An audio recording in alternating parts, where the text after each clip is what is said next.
Good morning. This is the Eager Beaver Show. You are listening to a True North Eager Beaver Media Incorporated podcast.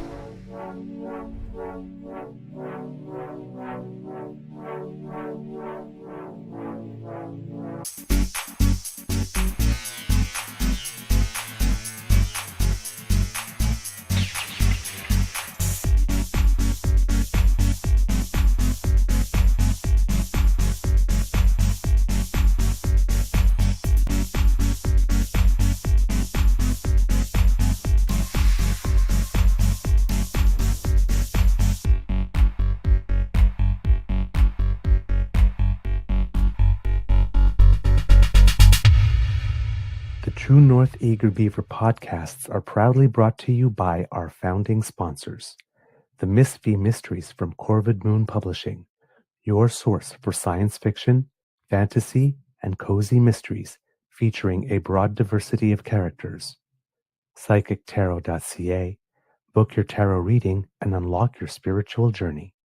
And the Pepper Master, hot pepper sauces made from farm-fresh ingredients to thrill your taste buds and expand your mind.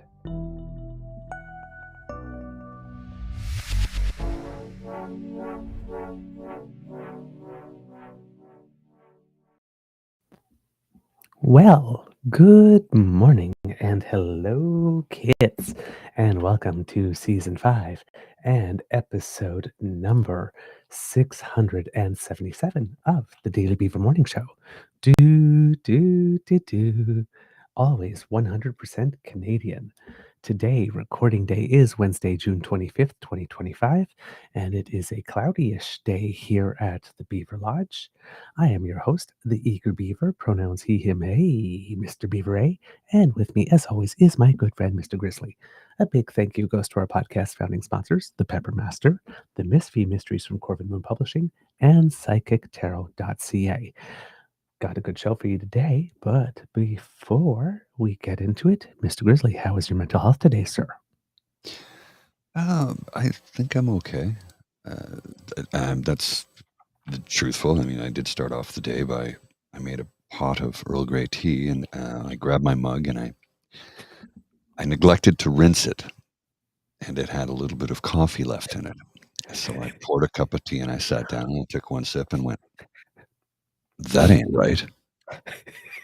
This is what happens when I don't have coffee. I'm not awake in the morning, so trying to make some tea to have something, and it just that's not. There was like literally a little bit of coffee, and I went to rinse my mug out, and I just forgot. I don't know. I just half asleep, and that was not exactly a welcome way to start my day. That may have an adverse effect on my mental health at some point later. I don't know. It's not very good. I can't even begin to describe the taste. Dirt, maybe? Because, I mean, I drink my coffee black and bitter, and that's how I'm accustomed to it. And if you give me a double-double, I'll freak out. So, and this is an Earl Grey tea, so the bergamot mixed in with the coffee, and it was yesterday's coffee. And it was like about that much left in the cup, and I don't know. Normally, I just rinse it out quickly and take the thing, and I didn't for some reason, and that was bad. That's bad. I don't touch coffee, and I can imagine how bad that is. Yeah, it's bad. Jeez, yeah. Get Scubs, I'm doing well. I saw some chat early in previous episodes. They're asking about my foot. Thank you for asking. Doing well. A lot of the swelling has gone down. I've been doing better at keeping it elevated at bedtime. And more during the day, because I wasn't particularly as disciplined on that as I needed to be earlier on, because I was trying to get stuff done. They are, well, at least when I start the day, they are now similar size when I end the day, they're not similar size, but at least when I start the day, they're similar size. So that's a win. I will take that. And yeah, every day I'm able to progressively put more weight on it and all that kind of stuff. So that's kind of good.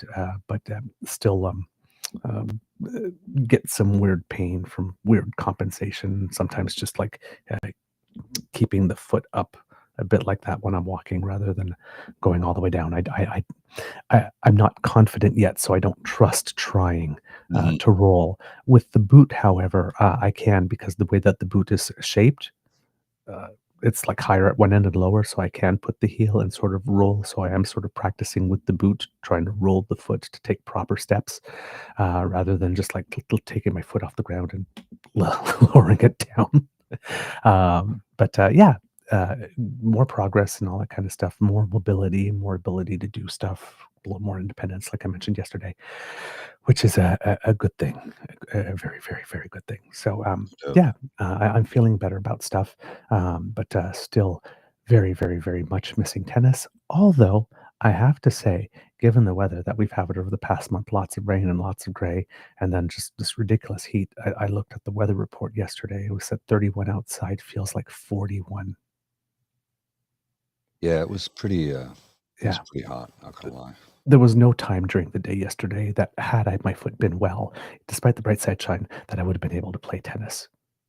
Mm. Like even at 7 o'clock at night, 8 o'clock at night, it was still like feels like 30 something. It's like, yeah, like high 30s. It's like, no, no, no, we're not doing that. So I was out for about 45 minutes with Lola yesterday afternoon, and ordinarily she wants to stay out as long as possible, but after 45 minutes, she was kind of like, Can we go now? Can we go now?" Oh yeah, it's a lot. It's a lot. So wherever you are, if you are affected by this heat dome, I think we might be in the final days of it. Please do stay cool. Um, there's certain cities that have opened cooling centers. If you live a little bit online, you've seen some people make some types of comments like, "When we were young, we didn't have warm cooling centers. I don't know why we need them." It's like, well, we also tend to have more homeless people now who Along with don't the have fact access to that water. longer, hotter days, more hotter days, Yeah, uh, larger population. more concrete. Don't compare your childhood to today Yeah, because you sound like an idiot. higher temperatures. Look, We toughed it out. There's a lot of people that died of heat back then too. Yeah. yes, well, you realize we're at almost 42 million people. It's not that long ago we were at 30, right? Right. But there's this whole sort of dynamic. I don't know what it is that's going on. This with this manosphere thing that everything is like put through this binary lens of like strong and wimps. It's like the body can tolerate so much heat, and that's it. You're not a wimp. Yeah. Dying, staying at home and say, I died of dehydration is not something to be It's not proud a of. badge. It's not a badge of honor. It's not a sign of strength. Well, and It's a and sign of like a couple sandwiches missing from your picnic. well, and I've If always you thought it was choose that. weird to brag about working 60, 80 hours a week. I don't like working hours like that. And guys, how many did you work? Yeah, I did 120. Like, what is wrong with you? Why do Yeah. you I want to work 37 and a half. That's it.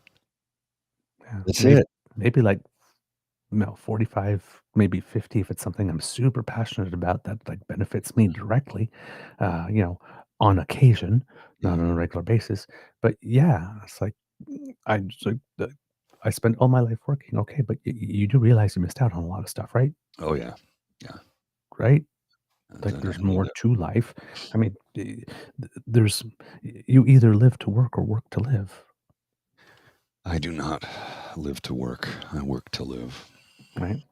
And I'm, not even doing that right now. So But you got something coming up. yeah, I got a couple things on the Yeah. horizon. A couple things on the horizon. Yes. Oh, so exciting. I'm so happy for you. You got 2 cool things coming up. So that's pretty cool. I like that. Yeah, yeah. And from Yeah. Christian, we were programmed that way. You're correct. We were. Oh, yeah. Yeah, because our overlords, the billionaire that run these major corporations, try and convince us that it's a good thing to do that Oh, yeah. because that means they get more out of us. Yeah. Well, like you mentioned, like the other day when what's his face south of us was, I can't believe we're working. Yeah. Too many We non-working yeah, holidays. too many non-working holidays. Like, there's these other clips that I sometimes see on YouTube. It's these animated things where a character named Veronica, who's like really like asserting herself all Yes. the time. And it's like, Yes. Yeah. we called you in for a meeting this morning, but we saw that you left at half an hour early. Says, well, you called me for a pre-work meeting that started at 7:30. My shift doesn't start till 8, so I left at 4:30. Well, yeah, it's just because nobody else does that. Well, so are you going to pay me for the extra time? Well, no, it's just that, well, I'm not going to stay then. Exactly. It's like, but everybody else does, and it would just be really nice if you like, Don't care. no, pay me. I Pay me. love those ones because Yeah. the manager's voice Mhm. is that like, well, that sort of like soft, sort of Mhm. sing-songy, lull We're you in. family here. We want team players. You're not my family. I have a family. You don't Exactly. pay me enough money. If you were my family, you would take better care of me. Exactly. I left half an hour earlier to spend time with my actual Yeah. family. Yeah. It's like, I love them because the on the other side, Veronica, just like she has no F's left to give, but she's assertive but not aggressive, Yeah. Yeah. Yeah. and I There's a really, difference. really like that. It's just A woman it's it's it's almost instructional video to, like, It how is. deal with it if it happens to you.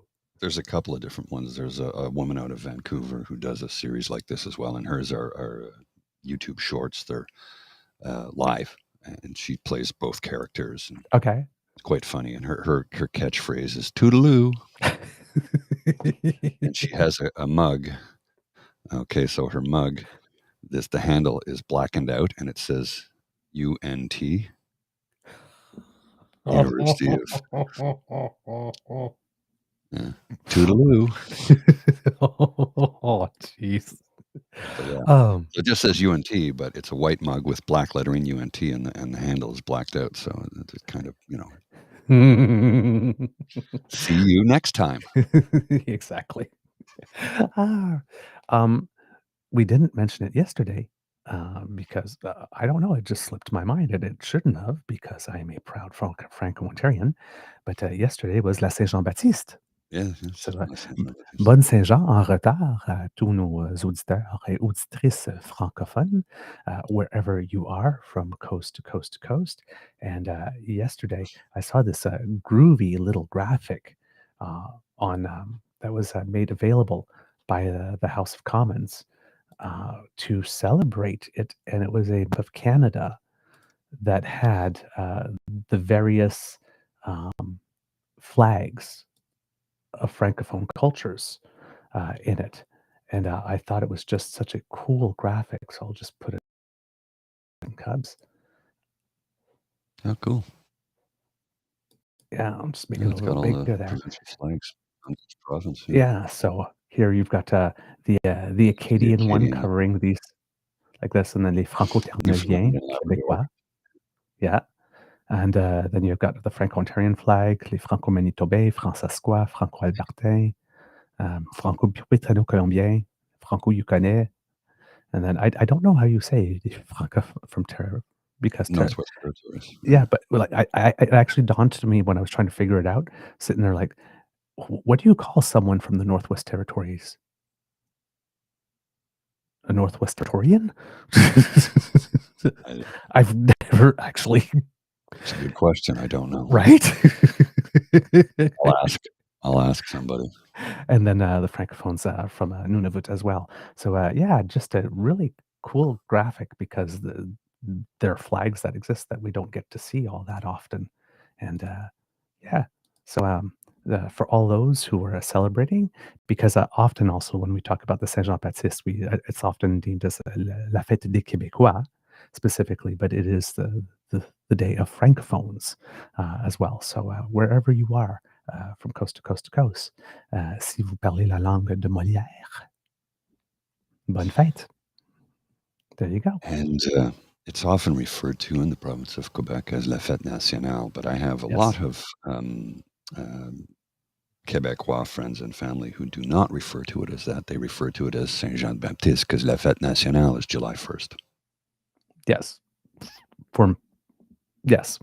Again, depending what side of that ledger you are ideologically.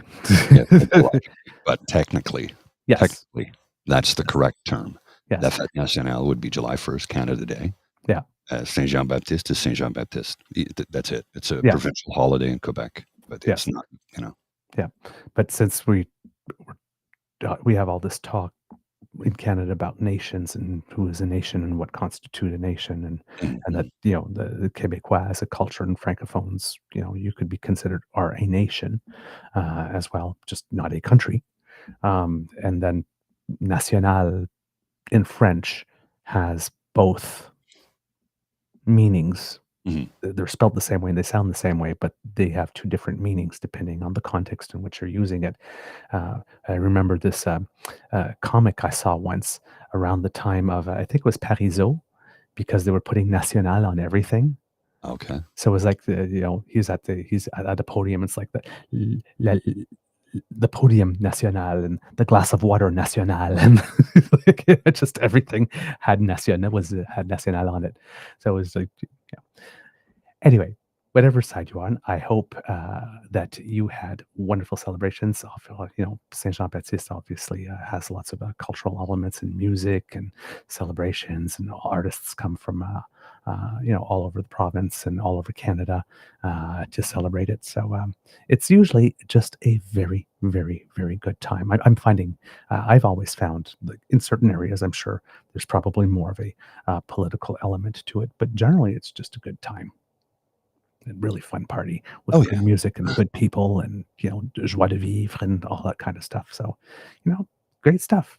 So everybody celebrated, and it's kind of weird because when I was a kid back in Ottawa, that used to be when we had the Festival Franco-Ontarien at the same time, and Saint Jean would happen. But then I guess later on there was a Journée des Franco-Ontariens that's sometime in September, I think around September 26th, and then things kind of sort of got moved so that we're not doing a Franco-Ontarian Day on the same day as Saint Jean Baptiste. But, it was June 12th, 13th, and 14th. La Journée des Franco-Ontariens? Yeah. Okay, sorry, I thought it was in September. Or oh, okay. See, there we go. I'm wrong about it. Here. See, even I'm wrong about it. Yeah. Well, it used to get a lot more press, but honestly, I didn't even know it was happening this year. The festival pretty much disappeared. Like when I was a kid, it was a school outing every year. 50 years in style, June 12th, 13th, 14th, 2025. Buy your tickets. Well, obviously not, but I didn't know anything about it. Honest to goodness, I didn't know anything about it. And usually, Ottawa, I'll show the website here. I'll put it on screen for those of you who'd like to see it. Country, Ottawa, Province of Ontario. These are the sponsors. Yeah. All along the bottom here. And I'm like, well, how did I not know anything about it? Because I literally didn't know. Huh. Wow. Okay. I don't even know where it was held. Yeah, interesting. So, I was not mistaken. La Journée des Franco-Ontariens, the day is September 25th, but the festival is in June, so doesn't coincide. No. I don't understand it. I'm very confused right now. Oh, La Cité Collégiale, Café Communal La Cité Collégiale. I guess it was at La Cité Collégiale, but it doesn't that would make sense. Because La Cité Collégiale is the first fully French institution, post-secondary college in Ontario that's full French. We still don't have a university. We've been waiting over 150 years for that now. And Doug Ford, there was a plan for one, but Doug Ford decided to cut the funding to it. So apparently, so his friends could open strip mall universities. Yeah, exactly. So, we're still waiting for an autonomous French language university in Ontario, but we do have an autonomous French language college. That's La Cité Collégiale. I would say that Ottawa U would be as close to that as you can get. Yeah, we had two officially bilinguals, Laurentian and Sudbury, and Ottawa U, but no autonomous one specifically. So there's no equivalent of McGill for francophones in Ontario. No. No. right? For example. So we're still waiting. We're Yeah. still fighting for it. We're Don't still hold your breath advocating with the for it. current government. Yeah, no. I mean, the current government has a premier who's been in power for so long that hasn't even bothered to learn a lick of French and can't show up to. There's hardly even been there hasn't even been a French language debate in Ontario for the longest time, And he officially, wants to be prime minister. right? So, the last time I saw something relative to a French debate, it was I think it was like 2 elections ago where none of them spoke French really, and all party leaders sent a representative from their party who could speak French to be on the stage. So it's like we couldn't even hear from the party leaders. Yeah. And it was like hardly televised. It was just like on the web. I mean, the services for Franco-Ontarians have really taken a dive. Let's just put it that way over the past little bit. Oh, yeah. Yeah, definitely. Yeah. I think the last big rallying point is when they were trying to close the Montfort on us, Montfort Hospital, which was the French language teaching hospital. They're Mhm. saying, now you guys don't need that. It's like, And that was yeah, we do. But it was the local community that rallied it. And well, here at the time, I know he was cutting it for a different reason. Yes. But at the time, the hospital it had been underfunded for decades and was falling apart. Yes. So the local community rallied. They saved the hospital, and then they reconstructed it. Yep. Now it's one of the best hospitals in the region. It's the newest one because it's completely redone from top to bottom. Right. And my dad's been taken there before. I've been taken there. It's a good hospital. It's probably one of the best ones to go to right now, just simply by the virtue of the fact that it's increased the number of beds, increased the emergency room size. It's just better. Period. Yeah, but it was the only, again, like a teaching hospital. So, well, you can do it at the general. Yes, but not everybody there speaks French. Like, it's a You got to teaching serve your hospital for their community, right? exactly. So it's like you got to have people an opportunity to work in French and use all the jargon in French and and all that kind of stuff and interact. And there are cultural differences, and all of that. And it's not just francophones from Canada. I mean, we're a pluralistic society now. We have francophones that immigrate from other places, right? Correct. And they don't just go to Quebec. Right. So, yeah, it was at one point we're just sitting there like, why would you cut that? Well, again, was Mike Harris. Yeah, He's I know. cutting healthcare left, right, and center. I know. And then more cuts under Dalton McGuinty's government and more cuts under Doug Ford's government. Look, they just want to privatize it. Yeah, yeah. Also, happy birthday, Kit Jillian. Yeah, happy birthday. Yay. Pause up. In Manitoba, quick little note here, Premier Wab Kinew has announced that Manitoba has now opened a trade office in Washington, D.C. We mentioned a couple of times over the show that there was an MLA from Alberta that had, I think Nathan Cooper's his name is, had stepped down, was the speaker, to be their representative in Washington, D.C. Well, it seems that Manitoba has given themselves a representative as well. So, and it will be led by former White House correspondent Richard Madden, the name that you've heard from the news. Oh, yeah, definitely. Yeah. So there we go. Manitoba taking a bit of a bigger step on the international scene. So that's a good move. Again, Premier Wab Kinew doing some good things for the province. Also, 49th, I want to make a mention of this because this is important because we will see dramatic changes under this man. New mayor of New York City, Zoran Mandani, 33-year-old Queens lawmaker, quickly rose from relative obscurity. Andrew Cuomo conceded, and Cuomo was expected to win because he had a seat back, right? But no, people got out and voted for this guy. Now, here's the thing. His mandate is to lower living costs in New York City. Housing, rental, you name it, right across the board. And people said, oh, it's pie in the sky socialism. And every economist that looked at his plan said, no, this actually makes perfect sense. This will work. This is what we should be doing in every city. And he got elected. So this is a good thing.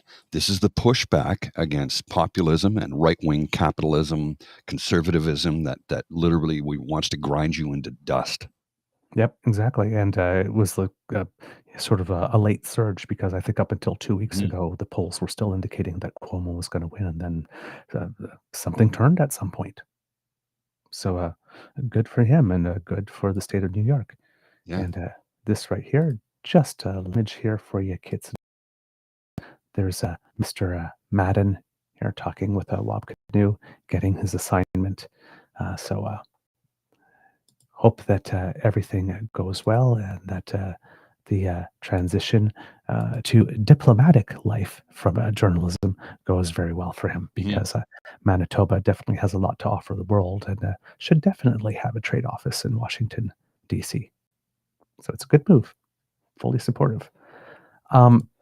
Also, before we get into it, 2 days ago on June 23rd was the 40th year since Air India Flight 182 took off from a Montreal airport, and as it approached Ireland, a bomb in a suitcase exploded in its hold. All 329 people, innocent civilians, including 268 Canadians on board the plane, lost their lives. It's been called Canada's worst act of terrorism and remains the deadliest attack in Canadian history. Prime Minister Carney had a statement on the day, and it read, "As we mark the National Day of Remembrance for victims of terrorism, we remember the victims of the Air India bombing and all others who have lost their lives to terrorism. Canada will continue to work with our allies and partners at home and around the world to better detect, prevent, and respond to the threat of terrorism and violent extremism. Canada's new government unequivocally stands against terrorism, and we will deliver on our mandate of change to keep communities safe." And if you go to the CBC's YouTube page, and I'm sure on GEM, there is a documentary about those events. I'm not sure if it's a new one or an old one that's just been re-upped, but that you can watch. And if that's a subject that's interesting to you, or if you're interested in the history of our nation with regard to that. But yes, I didn't hear much about it on the day, because it is a big significant event. But yes, it did happen, and it was noted, and the Prime Minister did address it, because it affected a lot of lives. A lot of lives were forever changed on that day. I remember that well. Yeah. Well, I mean, like I said, I mean, it's 1985, so it was like, before 9/11 and before all that kind of stuff. And, it was, I remember as a kid, it was like on the news all the time for the longest time. And that was like before we had 24-hour news, right? So, we just see it, and stories lasted longer. Now, right? remind me if that was the aircraft that salvage teams went out quickly looking for its cargo, which I'm told was several $1 million worth of gold bullion. That might have been it. I'm not sure, because there was another one. Yeah, they're off the coast of Nova Scotia. I might be getting them mixed up. Yeah, because there was a Swiss Air. Yes, that was the one I think that had the gold. Yeah, because this one was over Ireland, I think it was, or something. Because it was on its way to Europe. Yeah, and I think Yes. because I believe it might have been the Swiss Air one. Yeah, that makes sense. Yeah. Yeah. But don't quote us on that one, because we didn't have a chance to research that. That's just off the top of our heads. All right, kids and cubs. Let's see. Prime Minister went from Brussels, quick trip to The Hague for the NATO Summit. It's the first of 2 days of meetings. And of course,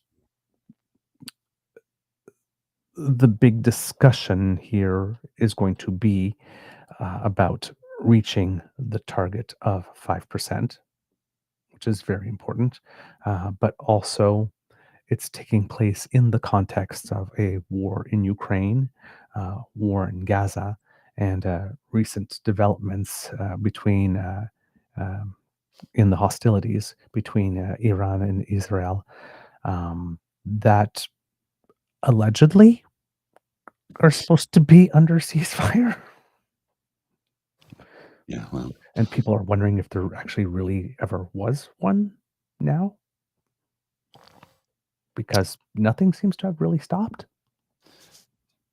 a ceasefire for about as long as it took to say those words. Let's put it this way: this ceasefire didn't even last 1/11 of a Scaramucci. No, no, and that's a So short stick to measure it by. yeah, so there's that sort of mood going in there, and in the discussions, of course, because we want to get to 5%. It seems that the Secretary General of NATO, Mark Rutte, was sending some text messages to Donald Trump. If you will get the first clip there ready, Mr. Grizzly. I can't. And You didn't send me anything. it didn't send. Oh my God. I'm I so don't have sorry. it. I have it. I have it right here in front of me. And it says send, and I didn't push it. I figured I'd wait until it got to the point where he needed me to play something that I would say, okay, I'll just let you know that I don't have it yet. I didn't put no salt and pepper on it. I didn't push it. Oh God. Well, And it happens. It happens. I can't say I'm new here. No, you can't. No, you cannot. Oh man. So yeah, it's the bit there that's with Karina Roman in a block B, Yeah. Mr. Grizzly, in the instructions there. So Karina Roman from CBC just touched upon it a little bit, and she has some screens, not screen caps, except because they put it on a CBC board. But yeah, this is what Mark Rutte had to say, which had a lot of ears prick up. The summit opens with a reception, which is behind closed doors, and a dinner, which is, I believe, mostly also behind closed doors. And they are all arriving just as it's been confirmed, as you showed part of it there, that a text by NATO Secretary General Mark Rutte to Donald Trump that Trump posted on Truth Social, that it is real, that indeed he did write that text, and that text has raised some eyebrows. I believe we have more of the text on a board basically saying, congratulations. First of all, Mr. President, dear Donald, congratulations and thank you for your decisive action in Iran. That was truly extraordinary and something no one else dared to do. It makes us all safer. You are flying into another big success in The Hague this evening. It was not easy, but we've got them all signed on to 5%. Donald, you have driven us to a really, really important moment for America and Europe and the world. You will achieve something no American president in decades could get done. Europe is going to pay in a big way, as they should, and it will be your win. Safe travels and see you at His Majesty's dinner, Mark Rutte. So it was, according to Reuters, Mark Rutte says that the tone in that text was appropriate. That is the reaction we have so far. Now, in terms of this 5% goal that is likely to be adopted or could be adopted, some countries such as Spain and Belgium have balked at such a large target. Canada keeping its cards a little closer to its chest in terms of its opinion on not only the target itself, but whether Canada can make it. Mark Carney did just promise $9 billion in additional defense spending to get Canada just to 2% this year. I'm just going to pause that right there, and we can come back to it in a minute. That very strange text, massaging the ego of Donald Trump. Dripping with sarcasm, perhaps. I don't know. I don't know how to read Mark Rutte, to be totally honest. I've seen him in interview a couple times. He's Dutch and he's Gen X. He was born February 14th, 1967. Mm-hmm. So maybe that's the Gen X screw you boomer. I don't know. Well, I honestly don't know. Remember that meeting that they had? I think it was at Buckingham Palace, where they had the group of 4 people and they were laughing. Mm-hmm. There's Princess Anne. There was Prime He was Minister one of them. Trudeau. Yeah. So is he trolling him? I mean, there's another clip that we'll see that has Kate Harrison from I think we might have in it from who's a pundit for the Conservative, says, well, it looks like Mark Rutte read The Art of the Deal. Because listen, there was more fluffing in that text message than there is on the movie set of certain films. It was very, very strange. I mean, and when I saw it go on social media, right, I thought, okay, yeah, but is this real? Like, yeah, sure. Like Donald Trump wrote this and sent it to himself, clearly, right? Like when he places those phone calls, like from John, what's his name? Like, hi, this is John. Donald Trump is wonderful, and it's like, my But he first did it. instinct was to do that, and then I like read, and it's like, no, this is authentic. It's This is been real. BBC authentic. It's like, what the hell? Well, and Mark Rutte has been involved in politics since, let's see, it's going back to 2003. He's 58 years old, so he's like a year older than me. Yeah, he's been in politics for 22 years. So a seasoned politician. Actually, it's more than that. It goes back to 88. Youth organization, served as chair of the organization from 88 to 91. So he's basically been involved in politics his entire life. Between 93 and 97, he was a member of the national board of the VVD. The VVD is, I'm trying to find out what it is here.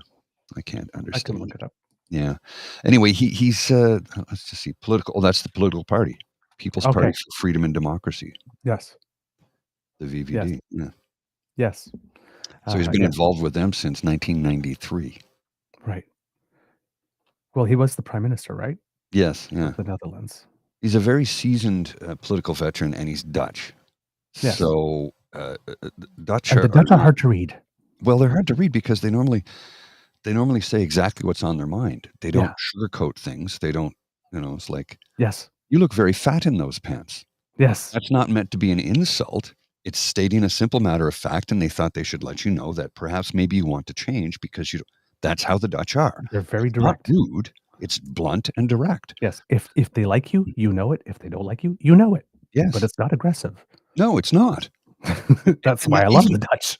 Even that statement of you look fat in those pants, it's not aggressive. It's not mean-spirited. It's just like you should change because those fat, they're not flattering. It's not that you're fat. These pants are not flattering. Exactly. And it's just the way they speak. So for him to gush like that, to me, I think he's just playing to Trump's ego, kind of like, Mark Carney, you've been a transformative president. Well, that's true. Yes. But this one is like, the world is safer now. It's like, are you sure about that? Yeah. I think you get more flies with honey than vinegar. Exactly. I mean, there's an expression in French, mais en pas plus que le client demande. Don't lay it on thicker than the client is requesting. That was thick. From G. Easton, considering the pissy mood Trump was in before NATO, maybe he figured it was a better way to grease Trump up so he didn't make the meeting a big disaster as per usual. And that might be the thing. Yeah, play to his ego. Play to his ego. I mean, Trump will just lap that up like a... Yeah. Well, it's sort of like the G7 meeting again, right? Because when he came in, it's like, girl, Felicia's coming to town and she is pissed. Right? I mean, that his bid for the Nobel Peace Prize kind of went up in flames. Not that he was ever a contender. I mean, come on, really. It's like, I saved the world, yeah, and you unleashed the military on your own citizens. I don't think you're a candidate for the prize, buddy. I'm just saying. Yeah. There might be other factors being considered there. And here's the thing: is like many people in North America do not get the temperament of the Dutch and their directness. They don't get it. Which fair enough. And if you're in Europe and somebody says something to you that you perceive as rude, somebody go, oh no, he's just Dutch. He's just Dutch. Don't worry about it. That's just the directness of the Dutch. They don't believe in small talk. They don't believe in kowtowing or any of that thing. It's just not who they are. So yeah, it's like rude. It's like, let's play a game, rude or Dutch. Yeah. Just like we like, let's play a game, gay or European. Yeah, exactly. Back on the day. And so, and I know for those who are more pedantic, it's like he didn't unleash the military on citizens. He unleashed the National Guard, but really wanted to because he did call up the Marines. But he did sent the Marines there. They just didn't come up. But yeah, I think just to be precise, it's a troll, but in the sense that he's like, who was it? G. Easton said he's buttering him up. it's more like it's like this feeling like, okay, everybody, all 31 other members, I'm going to be sending this. Okay, so when you see it, try not to roll your eyes. Yeah, Don't pull an orbital muscle. It's like it's I think that's right. That's how we get him there in a good mood, thinking we all love him. We can get some stuff done. Look, we all know he's going to show up and he's going to be there. So we'll just, there. We'll just pat him on the head and send him off to bed with a cookie and milk. And 2 scoops. Feed him like Cindy Lou Who. We're mean today. Hey, man, he's brought this upon himself. He had it coming. Oh. Hyper D007. I found the Swiss to be the rudest Europeans. I understand what you're saying. I've been to Switzerland about 14 times. I have very good friends there. My take on the Swiss they're just apathetic. The Swiss don't give a shit about anything. Now, well, no, they don't. They're just concerned with themselves. But they are concerned with community because they vote on everything there. They have very good social programs. They have a very good social safety net. They have strong unions. They have strong wage laws. I think the minimum wage 10 years ago was like $28 an hour. So it's also very expensive to live there, but like your needs are met. Your needs are met because you pay taxes for that and you vote on everything in Switzerland. So I think it's less about them being rude and they just don't give a shit about anything but themselves. I remember I was in a pub and a Shania Twain song came on. I said, "Oh, Shania Twain, she's Canadian like me." And they go, "Oh, she's Canadian?" I go, "Yeah." "Oh, that's cool. She lives right over there." "Oh, really?" "Cool." Like nothing. I'm like, she lives 5 minutes from here. Yep. Literally. She's probably out on the lake right now in her boat with her guitar writing songs because she does that frequently. Yep. And they're like, just don't give a shit. They don't care. That didn't impress them much. No.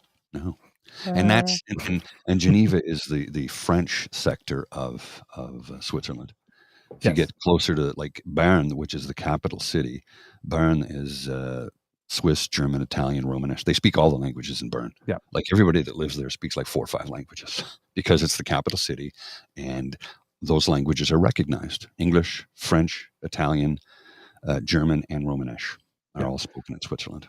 Yeah, and of all of them, they're all official languages except for German. Yes. Yeah, Swiss German is, but not German. That's right, Swiss German, which is different. Yes. Or what was it? I dated a Swiss German person once, and I thought, like, oh, I could chance to use my German. And it's like, he could understand me. Yeah. The little bit of German I took the 3 months in university, but I couldn't understand. It's different. It's different. Swiss German is very different. It's German, but not.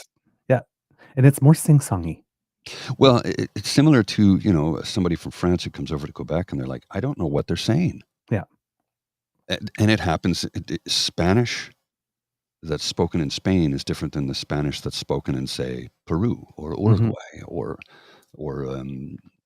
Buenos Aires. Yeah. It's different. And they have different words for things. Like in this sector of the world, if you need a toilet, you would say baño. Where's the toilet? Baño. You don't say that in Spain. Baño does not mean the same. Mm-hmm.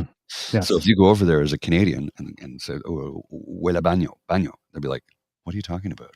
Mm-hmm. I think they use a variation of the term lavatory or something like that. So I'm not Spanish. I don't speak it. So don't rain hellfire on me, please. All right. So the part in that message about we got them all to 5%. As Karina Roman mentioned, Belgium has balked at it, and Spain was really like, no, this is not going to happen. And now there are like articles like a Politico that says NATO's new villain, Spain, which means we're off the hook. Mm-hmm. Well, and Spain is like, we want out of NATO. We don't want to get involved in these wars that the United States and keep starting. Well, has they said they want out of NATO? Not the country, but a member of parliament has. Oh, okay. So, according here to Politico, and this is by Jack Desch, Paul McCleary, and Laura Kayali, Canada used to be NATO's biggest headache for its chronic defense underspending. Now, at this year's summit, everybody agrees Spain's the problem, with Slovakia coming a close second in stoking anger among alliance members. Spanish Prime Minister Pedro Sanchez's 11th hour insistence that his country doesn't need to hit NATO's new 5% of GDP defense spending target and managing to get a carve out in an agreement on the spending goal has turned Madrid into the alliance's new pariah. And I'm sort of like, okay, well, I'm just wondering if this opens the door to a bunch of, well, Spain got one. Did you bring enough for the whole class? Quote, I have no words to express my disgust, one European defense official who, like the others, was granted anonymity to speak candidly, said on the sidelines of the summit. Sanchez was followed by Slovak Prime Minister Robert Fico on Monday, who posted on X that his country, quote, has other priorities in the coming years than armament and can get by without increasing spending. At last year's summit in Washington, frustration with Canadian defense spending was high, with Ottawa simply refusing to increase its defense budget to anywhere near NATO's 2% of GDP guideline. The new government of Prime Minister Mark Carney has pledged an extra $9 billion in defense expenditures, finally bringing the country to 2% and getting it out of the alliance's doghouse. The last-minute refusals from Spain and Slovakia came at the start of a summit that NATO leadership has done its best to keep drama-free. Hello, Mark Rutte. It's a reminder to the world that that a 32-nation alliance can be unruly, especially when NATO business bumps up against domestic spending priorities. Yeah, Spain was just something saying like that. It's just not our ideology or something like that. We just don't see the world that way. It's not our worldview. They also come just hours before U.S. President Donald Trump is set to land in The Hague, ready to take a victory lap as allies fall in line with his hand-picked target. But no matter the domestic audiences that Sanchez and Fico are targeting with their decisions, they're finding little sympathy among the alliance's members gathered in The Hague. Delegates ready for a quick and disciplined two-day event were aghast that the tightly choreographed display of unity might be blown up by a Spanish government, which has been a defense spending laggard, and a Slovak leader who has been critical of Europe's support for Ukraine since Russia's full-scale invasion in 2022. Quote, socialists, the British lawmaker said of the Spanish, look at their position on Ukraine, hardly one of solidarity or standing behind our shared European security. A Spanish government spokesperson said Madrid would have to raise taxes and cut social programs to finance the defense spending increase, but added that the country does plan to meet NATO's new capability targets. So that would probably be the 3.5%. Even as European officials conceded that Sanchez is in a tight spot at home with his minority government unable to pass a budget with fresh cash for defense, they rejected the Spanish leader's decision to ignore NATO's new spending pledge, due to be officially released on Wednesday. Two European leaders said that all allies have approved NATO's new capability targets that place demands to hit classified goals for troops and weapons each country has to provide. Sanchez has asserted that Spain can hit those targets while it sticks to its current plan to raise defense spending to 2.1% of GDP, but other allies don't see how that's possible. Quote, I can't see anything that creates room for exceptions, Swedish Prime Minister Ulf Kristersson told reporters on Tuesday. Danish Prime Minister Danish Prime Minister Mette Frederiksen told NATO Public Forum that it wasn't fair for leaders whose country is further from Russia to seek exemptions. Quote, it's a question of being united, of defending Europe, not Poland or the Czech Republic. I disagree with the idea of an opt-out for a country, she said, without specifically naming Spain. And with this, when we're talking about the 5%, the four countries that are most likely to hit it really quickly are Poland, Lithuania, Estonia, and Latvia. Geography oblige. I think Poland's already there, actually. Yeah. Well, not quite there yet. None of the countries are there yet, but Poland, which this year aims to spend 4.7% of GDP on defense, is the highest in NATO, and also isn't thrilled with Spain trying to get out of the alliance's spending boost. Quote, we believe that any deviation from this principle by any member country is a bad example, said Polish Defense Minister Władysław Koźmiak-Kamysz before flying to the summit. He called Poland a, quote, model member of the alliance and warned against countries such as Spain trying to broaden NATO's definition of defense spending to include things that are not strictly tied to the military. So, yeah, it's going to be some point of contention. And as Canadians, it's going to be nice to be able to just just sit back and watch it happen and be quiet and demure. But yes, the other wrinkle in this, however, that has popped up is that in media interviews, it seems that either Donald Trump is not aware that the United States is a NATO country? Well, it would seem. Because when it comes to the spending of 5%, because even United States isn't there. United States is about 3.3 or 3.4%, right? Mm. The United States is now taking the position that, 5% is something that the NATO nations need to achieve. But we don't really need to do that because, we've been spending so much all those other years but all NATO nations need to achieve 5%, but you are a NATO nation, Blanche. You are. I'm not understanding. So everybody else has got to do it, but we're not. That seems to me to create the permission structure for everybody else not to. Mhm. I mean, if you're going to demand it but not do it, then where's the urgency on our part then? Indeed. So I'm not quite sure what that U.S. position is and what the reason. He's stunting clearly and showing strength and trying whatever it is, but it's directly counterproductive to the goal if he wants to go around and say, I've got everybody to do it, which he won't be able to do. You should be doing it to increase the odds of that happening if you want to put the odds in your favor. So, yeah, really, really weird. Mm. Don't quite understand it.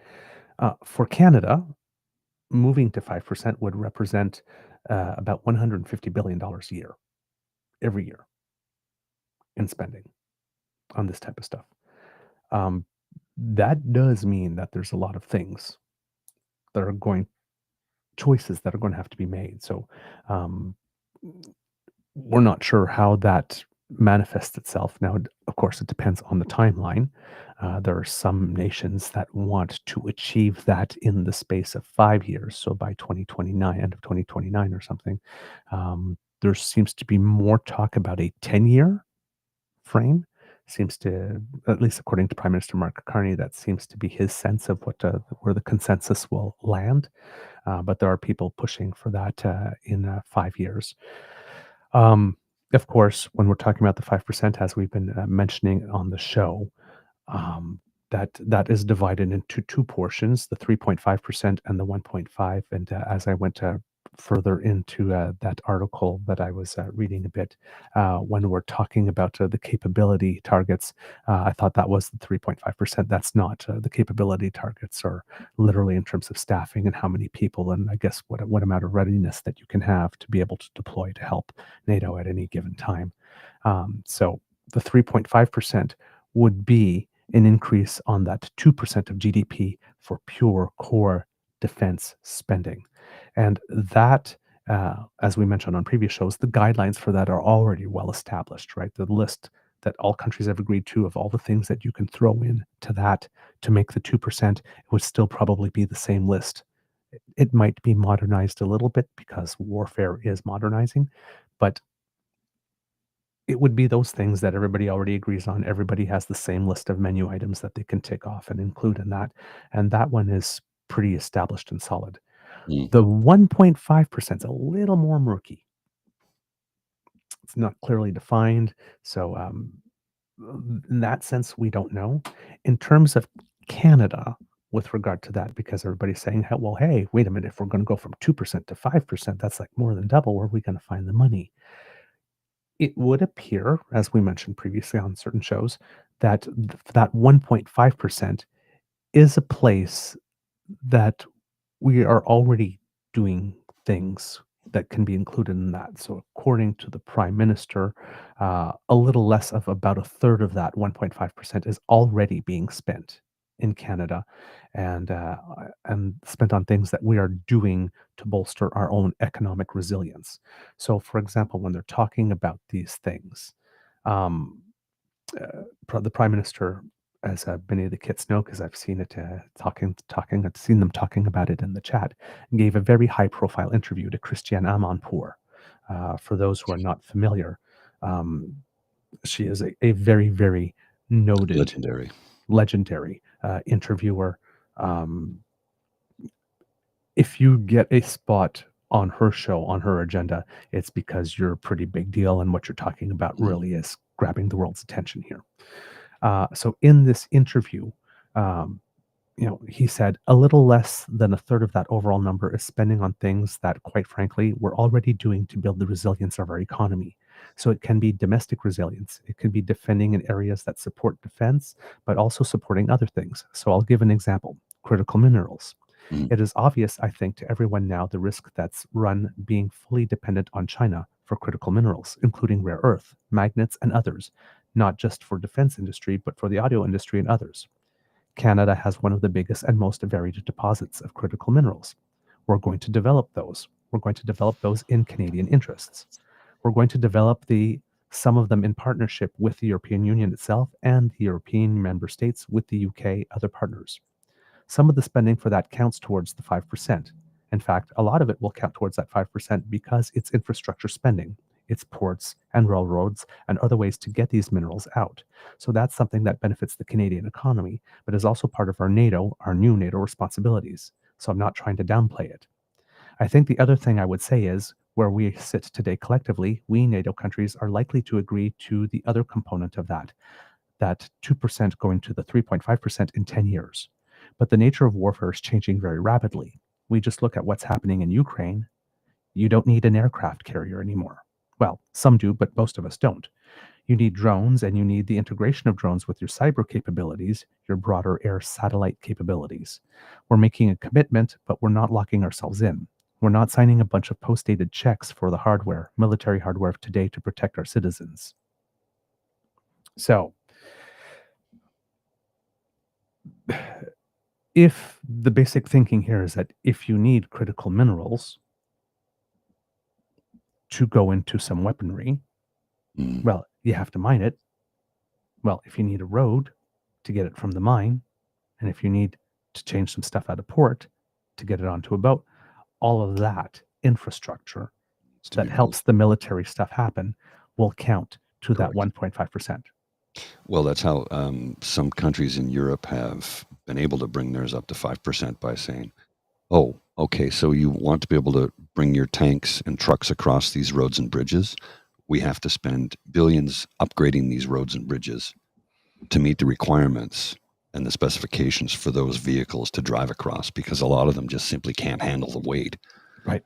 So that is what is taking place in a lot of European Union nations, where they are just beefing up their road and bridge infrastructure to support the military transport of any type of military vehicles, and it goes directly to NATO spending, which is creative accounting, but at the same token, legitimate.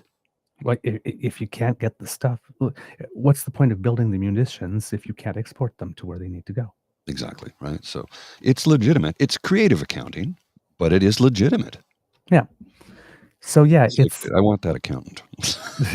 But in that sense, but again, that part only counts to that 1.5%. You can't take that road and then count it as the core. Mm-hmm. But my question is, after, once we built the port and once we build the roads and once we then what do we spend 1.5% on every year? This is a recurring annual. Now, of course, these roads and all these other things like this, some of these might be 3, 4, 5, 6-year projects. This is not going to be a discussion that's going to happen at the next NATO meeting afterwards. Okay, well, now we spent the 1.5%. Oh my God. But there's going to be a time where, right? Now, there are some other things, exactly, Kajillion, right there. Infrastructure renewal is also necessary for mitigating the impacts of climate change. And there might be a way for some of that to be included as well. Because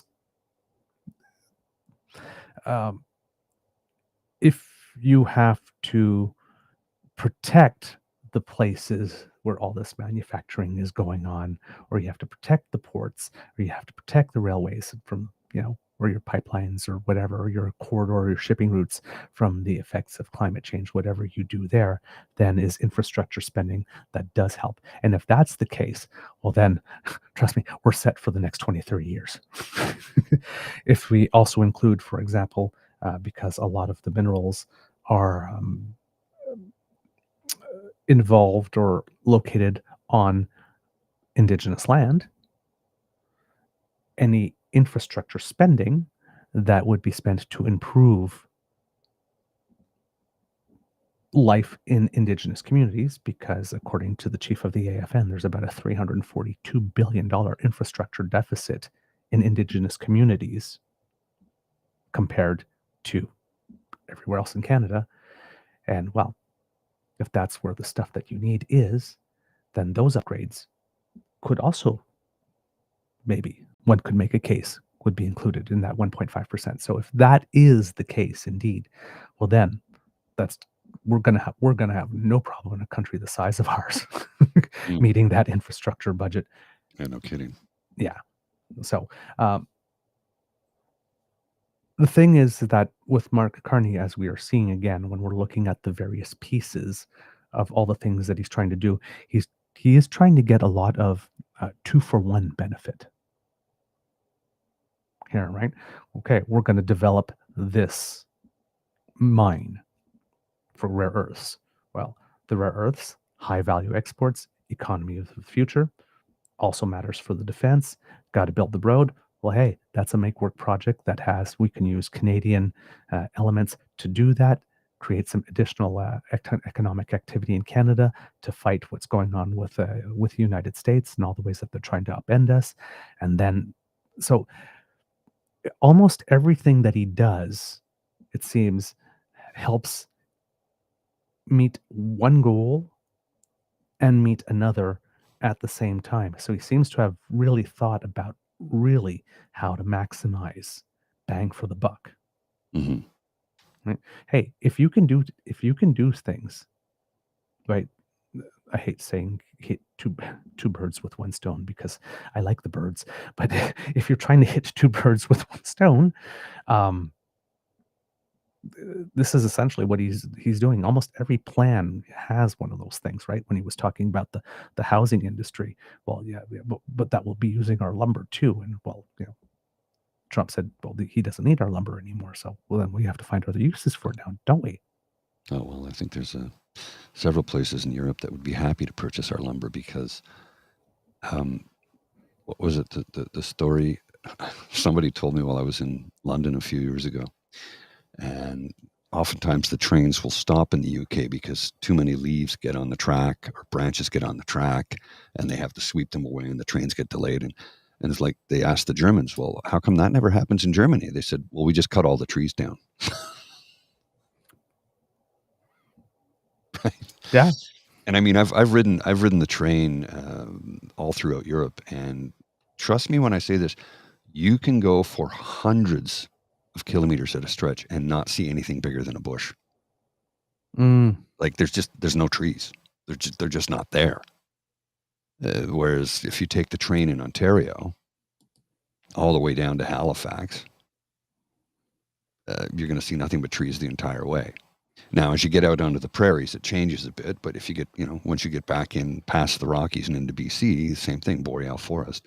So we have lots of trees, like lots of trees, like so many trees. Yes, indeed. And hang on. Mm-hmm. And we have thousands of Canadians across the country right now planting new ones. Because I'm sure you've known people who've gone tree planting. Oh, yeah. As summer employment. And that's been going on for 50 years, I think. Mm-hmm. My wife, my beloved Bridget, did it for a couple of years. Mm-hmm. Indeed. So it's, we're always replanting in Canada. Indeed. So, yeah. If we, do you have the next clip, Mr. Grizzly? Oh, I do, yes. Ready? Okay. So this is a bit from Power and Politics. And basically, I believe that this is an interview, if I'm not mistaken, a little bit of a chat with Jenny Carignan, our Chief of Defense Staff, asking about, her take on certain things here. Okay, let's talk a bit more about the big picture, military spending for Canada. We all understand that the objective for this NATO meeting is to get countries to all agree to 5% of GDP devoted to the military. We've heard about a whole range of timelines, one of them being 2029.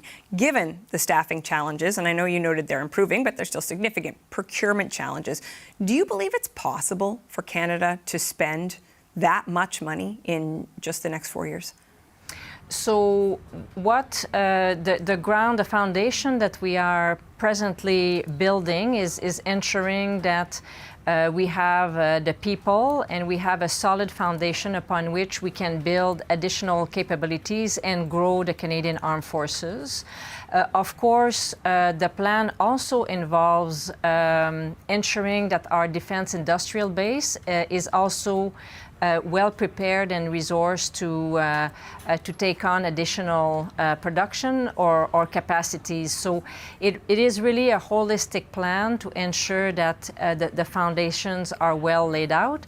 And should we be in a posture where more is required, then we'll be able to respond. But it will be important to have a long-term plan in order to get there. I guess what I'm trying to understand, and I appreciate you say there's work to do, the work is ongoing, but there are limits to how quickly Canada can hit the gas, are there not? So it is clear that we cannot do everything all at the same time, but also there is already a significant number of new capabilities that are already being programmed and built as we speak. So we can take our new frigates as an example, are under construction. We have new systems as part of the NORAD modernization system, uncrewed air vehicles, maritime is in the same type of situation. So we have a lot of new projects already ongoing. Okay. Now it's about ensuring that we keep up with the pace that they are required. You gave us a list there. All right. So, again, Chief of Defense Staff seeming to have some confidence that this is something that will be able to be done. Later on, she is asked about the Golden Dome a little bit, and she talks about, that we already do a lot of work with regard to detection and interception, and that there's a need for complementary systems, and that it could be more efficient for Canada and the US to do this together because missiles know no borders. Mhm. And then he's asked a little bit more about that in the following clip that we have here, and goes into a little more detail on whether or not this would be a good use Doing of this. the money. I hear what you're saying, General Carignan. I wonder, though, I mean, it is such an extraordinary amount of money that the president has talked about. To what extent does Canada really need this thing? I mean, if we are indeed talking about billions upon billions of dollars, I know the figures have changed, what would you say to Canadians about why that would be a good place to put all that money? So we already have committed a lot of investments towards the modernization of NORAD, which includes sensors, it includes new fighters, it includes, again, UAVs and other space systems as well, over-the-horizon radars. So we are already investing significantly into our sovereignty. So again, we need to understand that our geography does not protect us as well as it used to. And again, with adversaries who now are clearly adopting an aggressive posture, it is clear that we have to make sure that we are well protected. You told. Right. Now, in that comment, Kits and Cubs, with regard to the over-the-horizon radar, the reason why it's very, very important, it's pretty much in the name. So if you think of the Earth, right, it's a sphere. So when we're looking at things coming up to us from the top, right now with detection center systems that we have that are just straightforward, once we get to the top, that's where our view ends. So if Russia is sending something, um, you know, while we might get a signal that something has been launched somehow, I guess we don't get to see it until it crosses the top pole, Mhm. which reduces our reaction time. So over the horizon radar allows us to actually see above that, and not only there, but like into the water as well. So if there's something that comes from there, which then gives us some extra lead time, which is very, very critical in order to be able to respond, because those missiles travel very quickly. Yeah, they do. That's their I think it's like design. 111 kilometers a minute or something, or something. It's rocket engines, right? So, Right. So, so it is very important that we have that. Like I said, we're going to be upgrading the sensors and all that kind of stuff. And there's a whole bunch of work we do with NORAD, and a lot of that stuff can be factored in. It's not like the Golden Dome would be like a whole system that we go by and then we install. Right. It's a combination of all these different measures put together, and they're interoperable in such a way that you get full coverage. So a lot of this stuff, again, a lot of the elements that could be included is stuff that we are doing for our own selves mhm. already, that can be included in there. But again, because geography, um, and again, if a missile comes up top, um, you know, will it stop in Toronto or will it go all the way to Washington, D.C.? Uh, you don't We still want want to, to stop it. yeah, you, We you, want to you stop. don't want to wait to find out, No, no. right? So, Oh, it's not our problem. It's just going to sail right over. No, no, no, no. It's still our problem. Believe me. yeah. So there are certain things, again, we're probably going to have to do in connection with the United States in some way, shape, or form. Now, whether or not it officially gets called Golden Dome or eventually gets rebranded as something else down the line, especially if we can get rid of that guy at some point, I guess. But it's not like it is not necessary. Mhm. It won't. It wouldn't if we were to get bombarded. Let's say Putin lost his mind and launched everything at us. Even if this dome was in place, it would not catch everything because of the fact that you're trying to defend the second largest nation on earth, Canada, land wise, and then you're incorporating the United States into that as well, which is not a tiny country. So, Israel is a very small country. Yeah. They can arm themselves to the teeth and catch darn near everything. Right. Well, and many of the times the missiles, the rockets that they get launched and that get launched into Israel, they catch them by diverting them or knocking them out or exploding them. But also, oftentimes, they'll let the ones go through that will not hit any major infrastructure or population base. They'll just ignore those and go after the ones that could do most harm.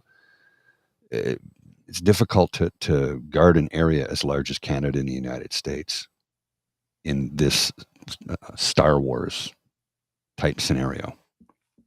Yeah. So. So, I mean, like I'm seeing the comments in the chat here, right? Could be financially lucrative to building self-defense, yes. And as Kit Tom here says, it's great for the defense industry. Yes, it is.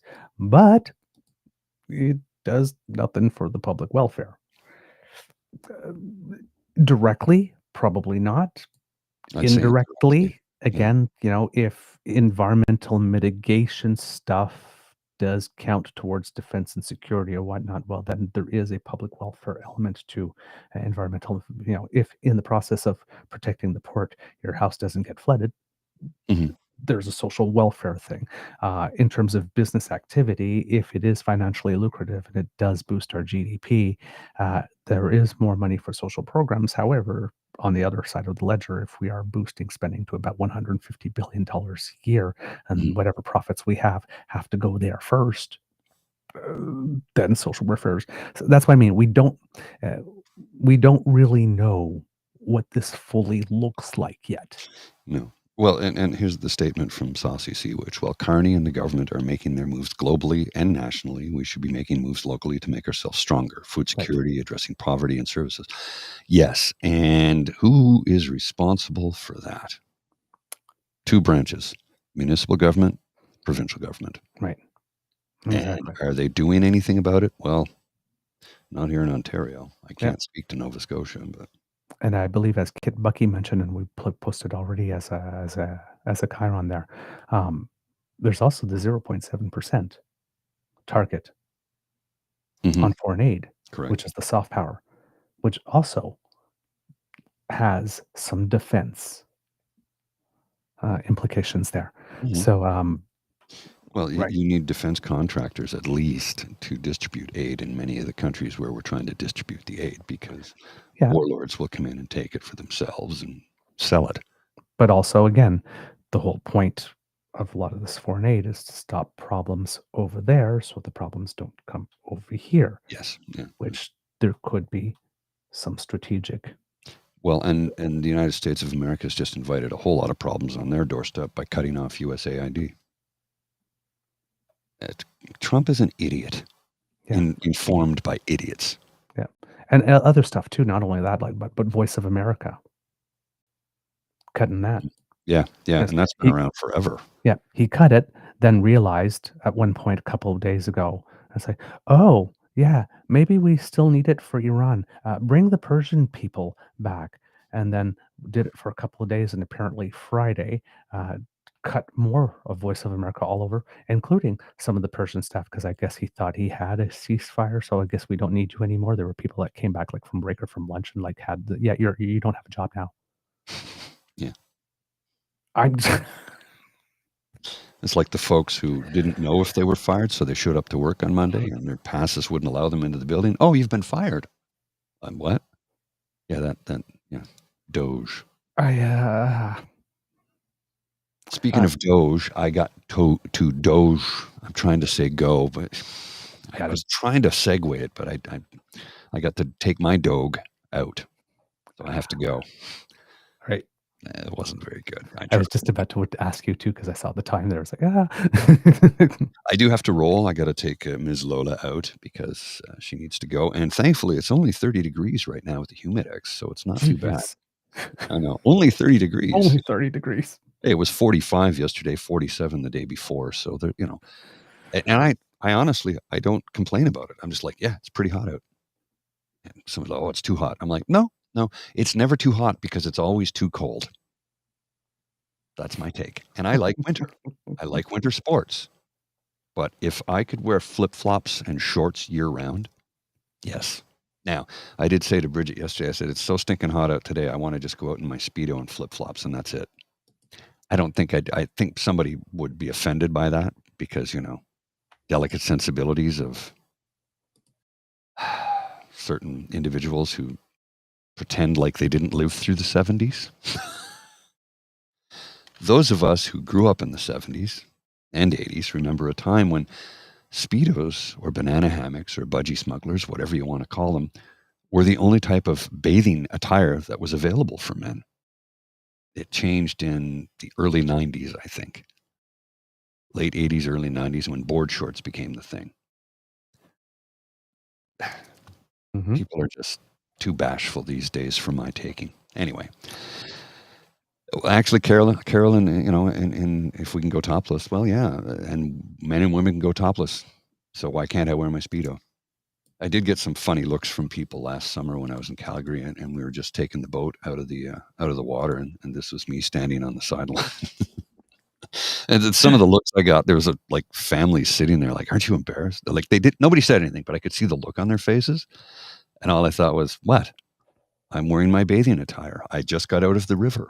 What do you want from me? That's your uncomfortable mindset, not mine. I'm not bashful and I'm not shy. I'm very comfortable with who I am. And on that note, I hope you're comfortable with who you are. I have got to go. So Smooth, sir. Take care. Well done. All right, kids and cubs. So continuing on, there was a segment on Power and Politics yesterday where they were talking to certain pundits, and we had Kate Harrison, who is the pundit from representing the Conservative Party here, who was talking and making a comment, when asked about whether 5% was in Canada's best interest, and was giving a solid answer, and then somewhere in there decided to slip in some partisanship where and with some smugness to it, uh, thinking like, well, gee, it's really interesting that Mark Carney is talking about there being future revenues from exploiting critical minerals, because I remember during the election that he was mocking Pierre for having included that in his costing. Um, no, no, no, no, no, no. Nobody disagreed that there could be future revenues from critical minerals. That's not going out on a limb there. The difference between Prime Minister Mark Carney and Pierre Poilievre was that Pierre Poilievre quantified the amount and put it in his costing as if it was something that he knew for sure was going to be realized. You can't do that. You can't do that. To say if we exploit critical minerals and are able to take them out of the ground and get them to market, that there would be future revenues that we can count on. Yes, that's a fair statement. How much they will be specifically and when they will materialize and be put in the ledger, that's the economically irresponsible part. And that's what Pierre Poilievre did. And that's the thing for which he was mocked and raked over the coals and laughed at and all that kind of stuff. Not the fact that he assumed that there would be. Right? So conservatives tend to do this a lot these days in their rhetoric. We saw one with Lisa Raitt the other day too. And, it's like, wow, all of a sudden, gee, we're spending so much more in defense. Like we always said, no. It wasn't that you guys had this great idea that everybody mocked. Everybody agreed that we needed to do that too. The how and the how fast and the when and the why and all that kind of stuff. That was different. But that it had to be done. No. So conservatives are still on this bent here where, it's like it's so great that he's stealing all our ideas. It's like, it's just a shame that he didn't recognize that these were good ideas at the time that we first mentioned them. Uh, You can both have an idea, but then how you plan to implement that idea or how you account for that idea or how you sell the idea, how you connect the idea, there are differences there. So when a liberal and a conservative have the same idea with regard to cutting taxes, well, which tax and how much and how fast is the issue.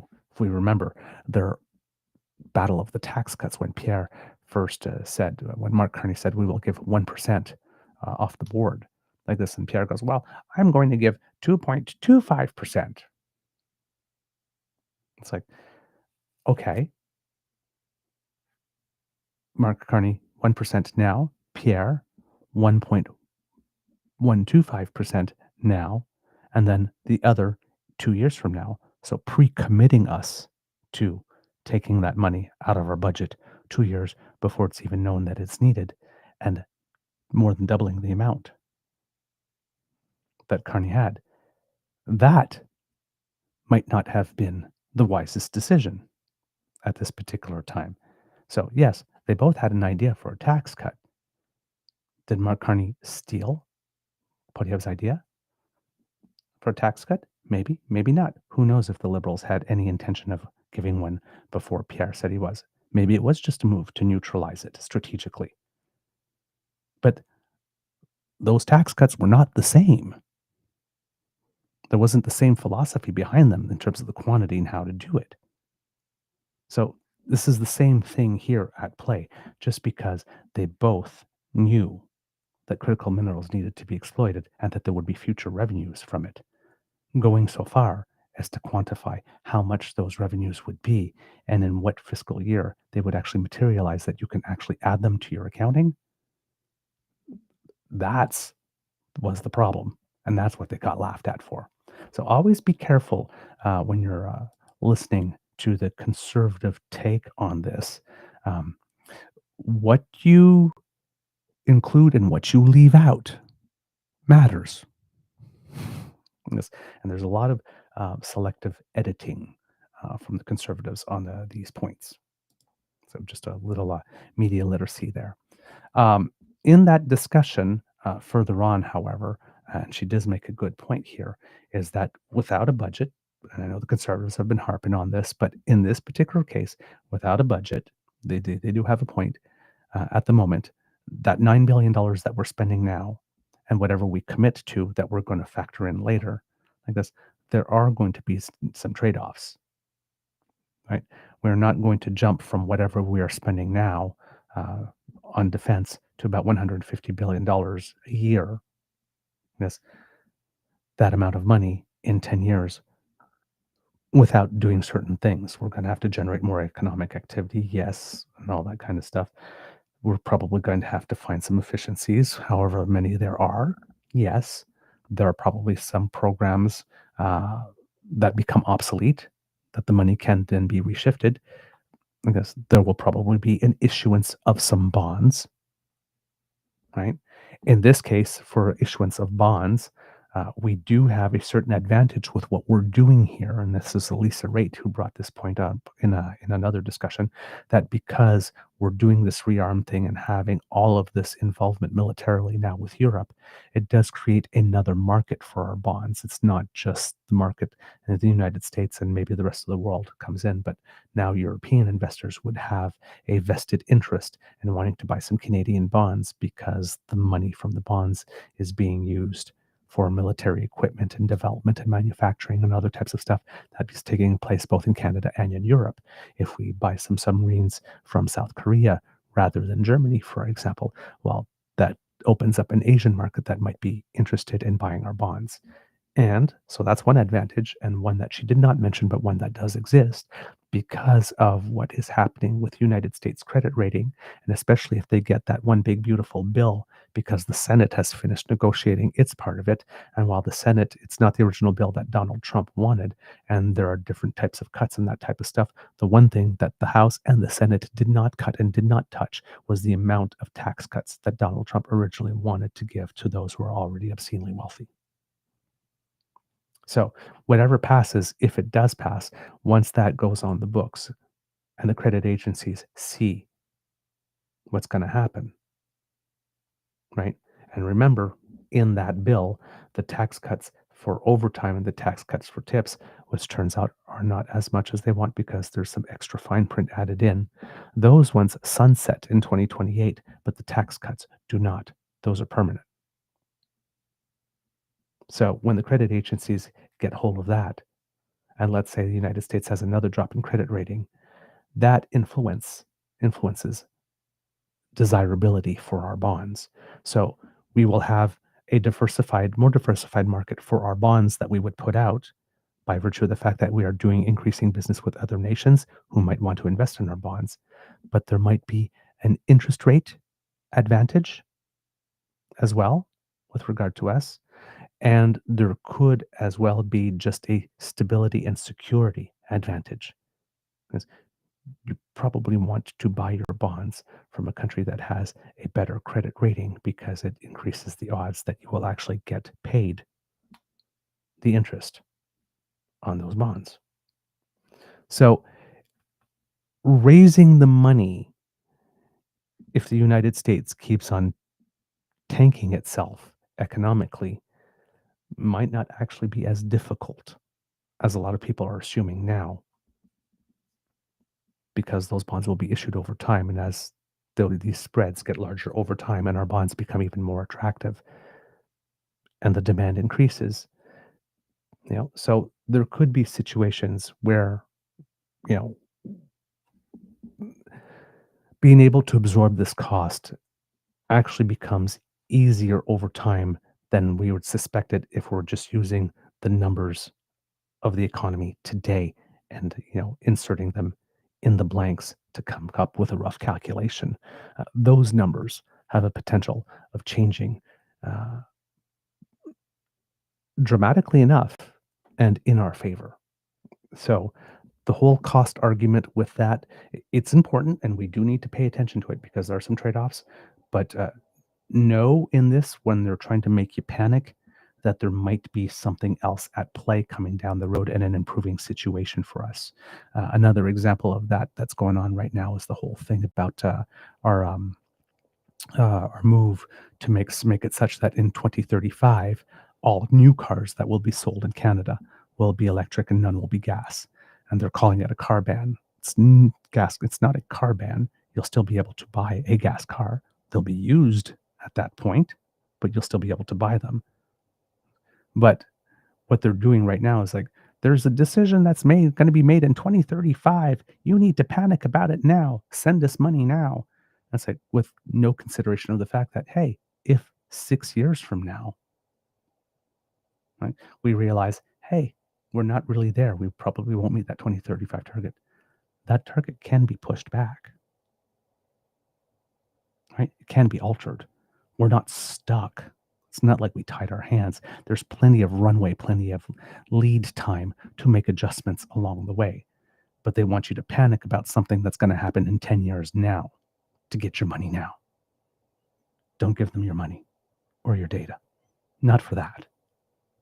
Because so much can change. So much can change between now and then. And we can make adjustments. So conservatives like to live in this world that's static, right? It's like the situation that exists now is the situation that's going to exist in 10 years, or that's going to be the same for the exact 10 years. So if something's bad now, it's still going to be bad for 10 years from now. How are we going to afford this? Like we have no agency whatsoever to make changes, to improve the odds or improve the conditions. We do. So just remember, when they're trying to push that fear and panic button so that you bypass your rational center, I guess, and then open up your wallet.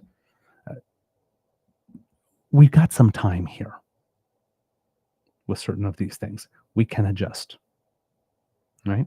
And, things happen in the world 5 years from now, right? We might be doing really well, and there might be other nations that turn around and say, that 5%, might not be able to make that, or that 3.5%, yeah, that's not happening. We might need to move this from 10 to 12 years or 13.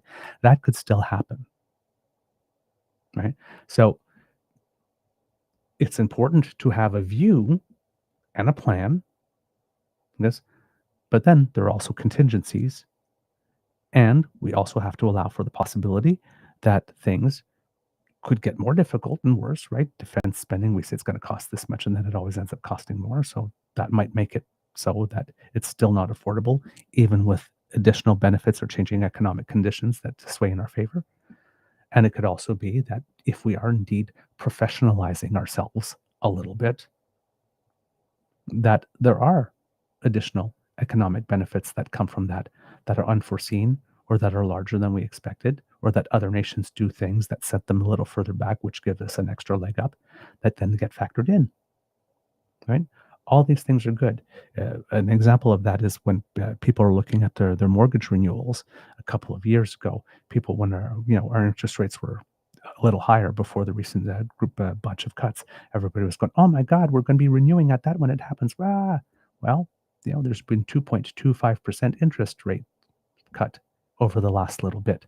So now the Governor of Bank of Canada, for example, is saying, well, yes, we were concerned about the mortgage renewal and the cliff and that kind of stuff.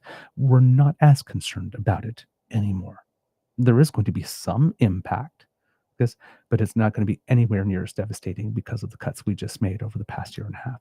So things do change, right? They're called projections, and they happen over a long time for a certain reason, but it doesn't mean that the situation is static. So if people are talking to you about it and say, you need to be concerned about this and look at this and keep an eye on this and be vigilant, that's one thing. You need to look at this and you need to panic. That's a whole other thing. So again, when people tell you need to panic, rather than just panicking, you need to stop and say, wait a minute, do I need to panic here? First. All right. So because you're going to be hearing a lot of things over the next while this is going through. And there's going to be a lot of people saying, presenting the worst doom and gloom possible scenario. And it may not be that. ultimately, or things might not end up playing that way in the end. So just manage your cortisol levels, I would say. In the discussion, Émilie Nicolas as well was making the point that another thing that happens is that we tend to squirrel a lot on what the issues are of national importance. That was a couple of years ago. Everything was about climate change, and now we're almost not talking about it. And then COVID happened, and then all of a sudden, when we're talking about that, oh yes, we need to change things, for global health in case because there will be another pandemic another day. And a couple of years later, what are we doing about that? Last year, everything was about foreign interference. That kind of fell off a cliff, and we didn't really do anything or make any adjustments now, did we? So this could be another similar situation. Right? Defense. And then something comes along, squirrel, and all of a sudden we're not talking about that target anymore. So right now, because it's really close, we're looking at the tree and not the forest. And it's like, oh my God, look at all these wars coming in. There's a tyrant here and a tyrant there and a tyrant everywhere. You get a tyrant, everybody gets a tyrant. We need to shore up. That may not be the situation 4 or 5 years from now. Things can change. So, but that is an element there. And again, with regard to climate change, as we mentioned, if some of the mitigation that we're doing to address climate change can be factored into that 1.5% of infrastructure, well, then that helps us get there. And there are things that we're probably going to need to do anyway. So if there are things that we're going to be needing to do anyway, and we are planning to do them, and we can get them to count towards that, then that's not necessarily additional money out of the budget going somewhere that's not going somewhere else, because we were already planning to do that. We just get to count it twice. Now, with regard another issue that's coming up at the NATO Summit, of course, will be Volodymyr Zelensky, the president of Ukraine, who will be there. And this time it would seem that he will have an opportunity to meet with the president of the United States, because it didn't happen at the G7. Donald Trump left before Zelensky technically officially arrived. Christiane Amanpour had asked Mark Carney in the interview, if the United States walks away, do you think Russia will win? And Mark Carney said, no. The short answer is no. And then she asked, do you think Trump will keep giving weapons to Ukraine? And he says, I'll leave that to the U.S. to determine, but there's other measures that can be taken. So first off, have we forgotten about Ukraine? Absolutely not. As you mentioned, President Zelensky was at the G7. At the G7, Canada announced a major package of new financial sanctions against Russia, major defense support, major support for the Ukraine budget. The European Union is launching its 18th package of sanctions, which will have very significant impacts on the financial sector in Russia. If you remember, we announced $2 billion for armaments, munitions, and stuff like that, and then an extra $2.3 million in loan guarantees to uphold the Ukrainian budget and make sure that there's various infrastructure and stuff that can be taken care of. And I've got a little clip here from the interview where Christiane Amanpour presses a little bit with regard to our actions with Ukraine. So I'm just going to make sure that everything is up there. Yep, okay, going to put it on a large screen for you, and here we go. Hugely important here. It is a war. Are you going to try to persuade Trump to keep supporting Ukraine militarily? Yes, absolutely. Because it is. It's not. Yes, we have a diaspora, and it's, of course, that's important, and there's personal ties. But this is about rule of law. It's about territorial integrity. It's about support for democracy, and it has it does have those wider implications. It's also it has real security implications for much of Europe. We are at NATO. We have under Article 5, we have responsibilities to each other. We take those responsibilities seriously. That's why we're here. So there's many factors. Personally, I think in Canada, we would start and stop at the human. We don't need all those other responsibilities in order to supplement or to make the case for supporting Ukraine. Perhaps in the United States, a few other jurisdictions, they need all of those elements, but those elements exist. And so, yes, we'll make a very strong case to the president. So There you go, kits and cubs.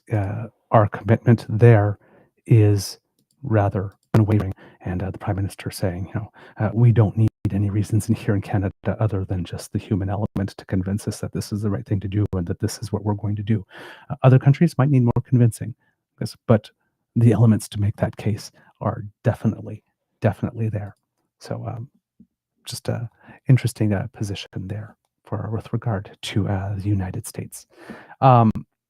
The other thing about this spending kits and cubs that's important to remember is that all these other nations are putting that 5% in, and even if the United States decides that it doesn't want to go in there, there might be still a vested interest in us doing it because a discussion that might not be being held out loud, but might be happening in the corridors, is we need to do this regardless of what the United States does in case one day the United States turns on us. So, yeah, there's a lot of this rearm Europe stuff and whatnot. It's being presented and packaged to us in the sense that, oh yeah, great economic opportunity. We're diversifying, building new relationships, all that kind of stuff. But there might be a part of that where they're whispering in the corridors amongst themselves. We have no idea what this guy is going to do. So, yeah, we got to make sure that we're okay. Because we don't know who he's going to turn on next. So, all that wanting to annex Canada talk may have snapped a couple of people to attention there. In this interview, again, Christiane Amanpour did ask Prime Minister Carney whether or not Donald Trump, in his conversations with him, has been talking about 51st state, and Mark Carney very, very firmly said that that's not happening. Given the President of the United States' behavior at the G7, where he didn't say a damn word about it when he was on this side of the border, but as soon as he got back on the other side of the border, started talking about it again in order to get some press, would probably lead me to believe that he knows that it's a topic that he had better not broach with our particular Prime Minister, because it is unwelcome. So I would have no reason to doubt the Prime Minister on that statement. All right, kits and cubs. That is the end of our episode today. We hope that you liked listening to us, because we love making this for you. Remember, sharing is caring and word of mouth is priceless. So please tell your peeps and poops all about this. We appreciate when you do. And when you share something with some words of your own, that helps us a lot. So thank you for your help with that. If you would like to be sure that you do not miss a single episode, because you might be a busy beaver or cub on the go, making things happen and being engaged in your community, you don't have to, because we are portable and you can take us with you. Thanks to the Ray Girl, who has sponsored our pod page. If you are listening, you go to podpage.com/TheTrueNorthEagerBeaver with a hyphen between each one of those words. And if you are watching, you can scan that QR code. If you go there and click on subscribe, when we have something fresh off the bandwidth, it comes directly to you, to your favorite podcast feed. You don't even have to go searching. We make it easy because we like to help. Now, kits and cubs, if you would like to help us in other ways, well then, Kits, Elaine, and Cassie would be beckoning you to take a visit to the True North Eager Beaver Media Incorporated YouTube page, where we have 3 buttons for you: like, share, and subscribe. If you give them a little tickle, that too helps us with the algorithm. So thank you for all your support. And of course, there's a comment section there where you can leave us a little note and let us know what you think. So please do visit our YouTube page. And if you're able to join us Monday through Friday around 7 a.m. Eastern Time, you can chat live with the best DAMFAM in all of podcasting, who are right there. Lovely bunch of people, very informed, very intelligent about a whole bunch of things, not just politics. Sometimes there's discussions about gardening and other stuff and recipes and stuff and other things, but it's a very, very supportive community, and it's a lovely place to be. So if you're not there and you have the ability to be there, you're missing out. All right. If you would like to help us in yet another way, kits and cubs, we do incur some costs to bring this show to you. And if you scan the QR code that just appeared, that will bring you to our coffee page. That's coffee.com/eagerbeaver. And if you go there, you will find the Emergency Hydration Fund tip jar. where every day, we fight the scourge that is dry beaver. So if you would like to make a contribution to make your favorite beaver moist, especially in this heat, ah, parched beaver, ah, well then, if you would like that, we would be very, very grateful for your donation. Thank you so much for all that you do to help us with the show. It really means the world to us. Kids and Cubs, because democracy is something that you do.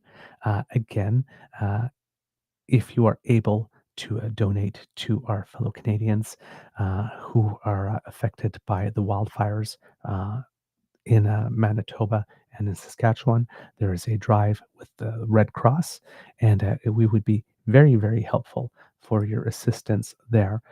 The donation period for matching is coming to an end very soon, so this would be the good time to get your donation in if you haven't yet, and you would do that by going to either the Red Cross website at www.redcross.ca, sending an email to We Care, all in one word, at redcross.ca, or dialing the Red Cross at 1-800-418-1111. And remember, any donation that you make to the wildfire appeal for Manitoba up until June 27th, so only 2 more days, every dollar donated will become 3 because the government of Manitoba and the government of Canada are matching. And if you are donating to the wildfire appeal for Saskatchewan from May 30th to June 29th, so a couple of extra days there, every $1 will be donated will become 2, matched by the government of Canada. So there you go. Please have an do a little bit if you have a little extra to be able to help your fellow Canadians. It is the right neighborly thing to do. Words of wisdom. I think Mr. Grizzly definitely said them. And for me, it would just be if you're in a place of high heat, remember, stay cool. If you are still in a place that's affected by wildfires, please make sure that you are at the ready to be able to evacuate if needed. And if the air quality is terrible, if you can, please do stay inside. Very, very important. Practice your self care and make sure that you and your loved ones are safe and have the ability to remain so. That's really what matters. We love you all in one piece and we want to keep you all and have you all coming back. So please do what is needed to take care of yourselves. All right. Kids, it could be a tough world out there. So please be kind to and gentle with yourself. And at the count of 3, kids and cubs, if you can all give me a Mr. Beaver, please cue the cock. That would make me very, very happy. On 1, 2, 3. Oh my. Dang. There was some harmony there, kids and cubs. I like that very much. Well, hey, who am I to deny you? You are listening to a True North Eager Beaver Media Incorporated podcast. The True North Eager Beaver podcasts are proudly brought to you by our founding sponsors, the Misfit Mysteries from Corvid Moon Publishing, your source for science fiction, fantasy, and cozy mysteries featuring a broad diversity of characters, CanadianTarot.com, their uniquely Canadian online eclectic tarot community, and the Peppermaster, hot pepper sauces made from farm fresh ingredients to thrill your taste buds and expand your mind. We are grateful to the Crier Media Network for its support, Pete Jarvis for our artwork, and Paul Joseph Something for our opening and closing sequence music.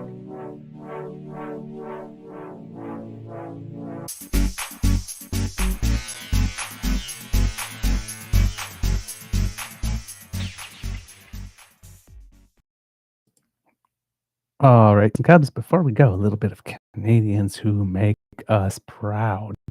The 3-on-3 World Cup basketball tournament is still on. Unfortunately, a tough day for Team Canada, the women's team today. Lost both their matches to France and to Hungary. The match against France was a really tough loss because Team Canada was leading and one of the players, unfortunately, I think got elbowed or something in the ribs somewhere along the way and had to step out for a couple of minutes while they were checking on her. And during that time, France was able to catch up and won by just 1 point on that one. And then the match against Hungary did not go Team Canada's way after that. So Team Canada, the women's team, is now 2-2. With, I think, I'm not sure if they have one more match to play yet in pool play, but 2-2 after today's round of playing. At Wimbledon, Alexis Galarneau, who was the only Canadian man left in the qualifying draw, lost his match today, 6-3, 6-2, so there will be no additional men in the draw. For the women, Kayla Cross lost yesterday, so she will not be there. So did Rebecca Marino, but Carson Branstein, who we talked to you about a couple of weeks ago, who had at a tournament, I think she was at 200 something in the world, and was playing the number 18 in the world, Ludmila Samsonova, and defeated her, is in the draw here, and her first round match was against Lois Boisson, who we talked to you about, was the French woman who had this dream run missed the French Open last year and was 300 something in the world and just ran, I think, all the way to the semifinal or something. She was in the first round of qualifications for Wimbledon and was the number 1 seed there, and Carson Branstein took her out. So that's twice now in a couple of weeks that she takes out a top 100 player in the world. She, unfortunately, in the second round, she's playing Bianca Andreescu, so only one of them will be able to go forward. So that will be another Canadian woman who won't be able to make the main draw. But Carson Branstein has taken the first set from Andreescu in a tiebreaker, 7-3. So she's doing pretty well there. Victoria Mboko, who we were talking about yesterday, playing her first professional tour match on grass, and we're suspecting that maybe that would be a little more difficult. She lost the first set, but was able to come back in the second and the third and won her first round match. So she's still in the draw. So there's a possibility still of 2 Canadian women emerging from the qualifying draw into the main draw at Wimbledon. But of course, that's at a Grand Slam, qualifying is 3 rounds, and right now we're just in the second round. So still a long way to go and a lot of work to do. At the Gold Cup of soccer yesterday, Team Canada was taking on Team El Salvador and was able to score the victory. It was a 2-0 victory for Team Canada, which means that they move to the playoff round at the top of their pool, and they will be facing Guatemala in the quarterfinals on Friday, and looking for a matchup in the semifinal against either the United States or Costa Rica, depending on who wins that one. And finally, at the AHL for the Calder Cup, it was in Game 6 the other night, and the Abbotsford Canucks did win, so they are the Calder Cup champions. So congratulations to everyone who did very well in all their respective pursuits. There's also a bit of sad news. The Canadian Paralympic team has relayed their sadness at learning of the passing of Canadian Paralympic Hall of Famer Garrett Hickling, affectionately known as G. Hickling was a trailblazer in wheelchair rugby, an influential leader on and off the court. He competed at 5 Paralympic Games and was one of the best ever to play the game. And we have here for you just a little bit, some images here of the fine gentleman who is proud so much during the 5 Olympics. So just have some images for you here. So yes, our condolences to his friends and family and all those who loved him and cared for him. I think that is everything I have for you today, kids and cubs. So we will be joining you again tomorrow. I hope that you have a wonderful day and keep cool. All right? Amour et gros bisous. And now I must, like magic, vanish.